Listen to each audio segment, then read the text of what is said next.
लोगों को कि आप बच्चे को जन्म दीजिए, इससे देश के लिए दिक्कत हो गया। वहां के लोग इतने बिजी है, कहते हैं एक लड़का हो गए बहुत है यहाँ पर, नहीं समझे।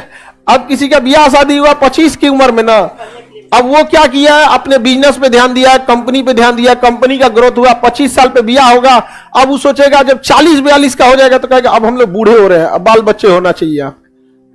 हमारे यहाँ अबे किसी का अगर ब्याह मार्च के पहले होता है ना तो उसी साल हटा देता है।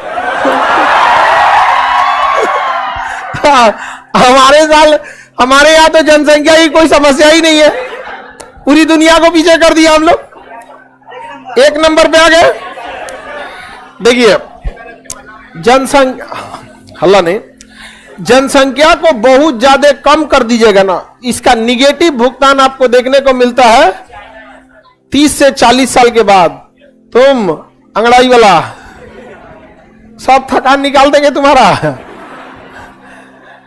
जब आप जनसंख्या को बहुत ज्यादा कंट्रोल कर देते हैं ना, 30 से 40 साल बाद इसका निगेटिव असर देखने को मिलता है। देश में युवाओं की कमी होती है, क्योंकि एक लड़के रहेगा तो भाई देखिए, जब मान के चलिए कोई शादीशुदा कोई आदमी है, उसका लड़का एक ही हुआ, तो लड़का कब बड़ा होगा, जब तक वो 20-25 साल का काम करने के लायक स्किल्ड सीखते सीखते उसे 25 हो जाता है। 18 साल से पहले तो काम करने नहीं देगा, फिर स्किल्ड सीखते, एक्सपीरियंस लेते, अच्छे जगह सेटल होते होते 25 साल हो जाता है। जब कोई लड़का 25 होगा तो उसके माता पिता 50-55 के हो जाते हैं कि नहीं। तू 50-55 के बूढ़े हो गए तो 2 आदमी बूढ़ा हुआ, समझ में आया, और उसके जगह 2 आदमी आ गया तो देश से क्या हो जाता है, सेचुरेट होता है। हो गया कि नहीं हो गया, मैं 25 साल में सेटल हो गया, इसका भी शादी हुआ और इसके माँ बाप क्या हो गए, बूढ़े हो गए, तो उससे 25 से 30 साल बाद इसका एक निगेटिव असर देखने को मिलता है। यही चाइना में दिखा और यही जापान में दिखा, और इतना ना जापान में दिख गया यहाँ पर कि जापान अब जागरूक कर रहा है। भारत से ले जाए किसी किसी को,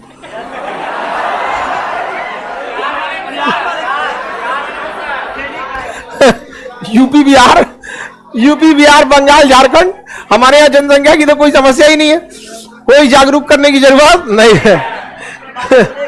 समझ आ गया कि नहीं आ गया।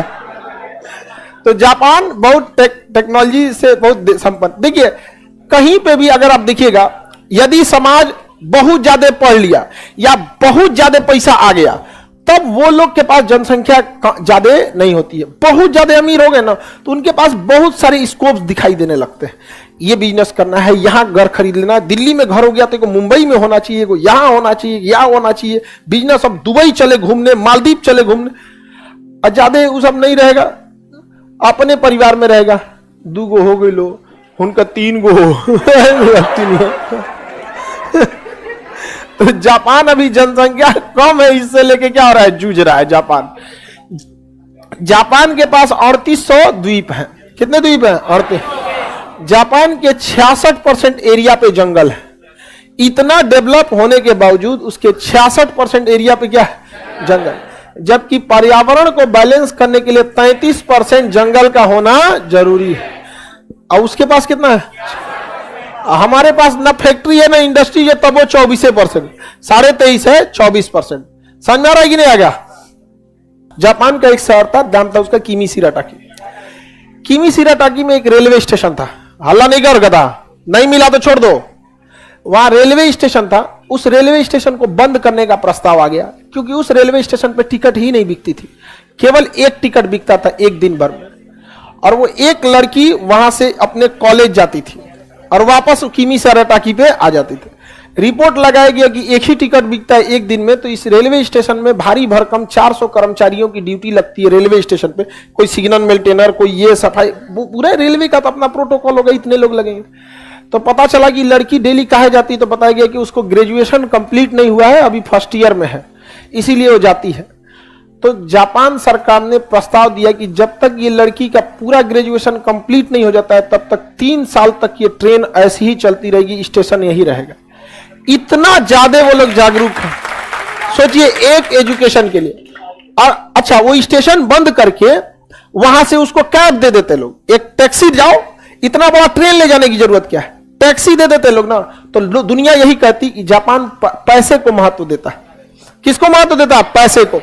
क्योंकि ट्रेन बंद करके एक सरकारी टैक्सी दे देता, बस चालू कर देता, कम खर्चा लगता है। लेकिन जापान दुनिया को मैसेज देना चाहता है कि मेरे लिए पैसा बाद में मायने रखता है, पहले एजुकेशन मायने रखता है। समझ में गया कि नहीं? क्या ये देश होता है। कोई देश महान खराब नहीं होता, उसके रहने वाले लोग उसको अच्छा या खराब बनाते हैं। हम लोग कैसे, कितना जागरूक देश है सोचिए, वहां पर इतनी ज्यादा सिंसियरिटी होती है किसी देश के अंदर। जापान के व्यक्ति जब रिटायर होता है तो अपना पेंशन सरकार को दे देता है दान में, कि हम अभी भी कुछ ना कुछ काम करके अपना जीवन यापन कर लेंगे। वो कोई छोटा बिजनेस लगा देता है, कोई रेस्टोरेंट खोल देगा, कोई आइसक्रीम की दुकान लगा देगा, कोई घड़ी रिपेयरिंग लगा देगा, जो जानता है उस हिसाब से वो लगा देगा और अपना जीवन जी लेगा। और हमारे यहाँ लोग सरकारी नौकरी इसीलिए करते हैं कि पेंशन मिलेगा। कितना फर्क होता है एक देश में, बहुत ज्यादा क्या है डिफरेंसेज है हमारे यहाँ।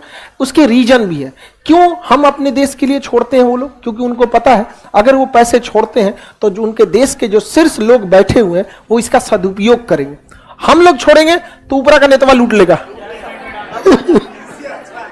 इससे अच्छा अपने रखे रहो आप। ऐसा नहीं केवल हम लोग गड़बड़ है, माहौल भी इसी लायक कर देता। आप छोड़िएगा जी। हाँ, सपोज कीजिए कि किसी के पास 100 बीघा जमीन है और वो चाहता है 50 बीघा दान दे दे, तो दे सकता है। लेकिन अगर सरकार वहां पे कोई हॉस्पिटल खोल दे तब पता चला दान देगा सरकार रख लेगी, तो क्या देगा? यहाँ पे क्यूरियल द्वीप समूह किन दो देशों के बीच है? जापान और रूस के बीच। जापान कहता है कि मेरा है और रूस कहता है कि मेरा है। इसी को लेके 1905 में युद्ध हो गया। कब युद्ध हो गया? 1905 में। जापान कह रहा है कि मेरा है और रूस कहता है कि मेरा है। 1905 में युद्ध हो गया। कब युद्ध हुआ? 1905 में युद्ध हो गया और जापान रूस को मार के हरा दिया। जापान ने रूस को मार के हरा दिया 1905 में। जापान ने अमेरिका को भी हरा दिया था। बस एक चीज हो गया कि अमेरिका के पास परमाणु बम पहले लग गया। जापान भी परमाणु बम बना लेता, लेकिन उसे बनाने में 5 साल का समय लगता और अमेरिका के पास परमाणु बम आ चुका था। 5 साल में तो जापान को नक्शा से गायब कर देता। तो मजबूरी है, वक्त बलवान होता है, समय। इसीलिए हम लोग पहले जब हमारे पास परमाणु बम नहीं था ना, तो बाबू भैया दादा सब कहते फिरते थे लोग, अरे आप ही हैं अमेरिका, अरे यार हम आपको नाराज कहां करते हैं, पाकिस्तान से तनी दिक्कत है इसलिए ना कहते। परमाणु बम बन गया, समझा? वक्त रहते अमेरिका को पूछ लेना चाहिए कि कैसे हो, नहीं तो पूछना पड़ेगा कि कैसे हो गए।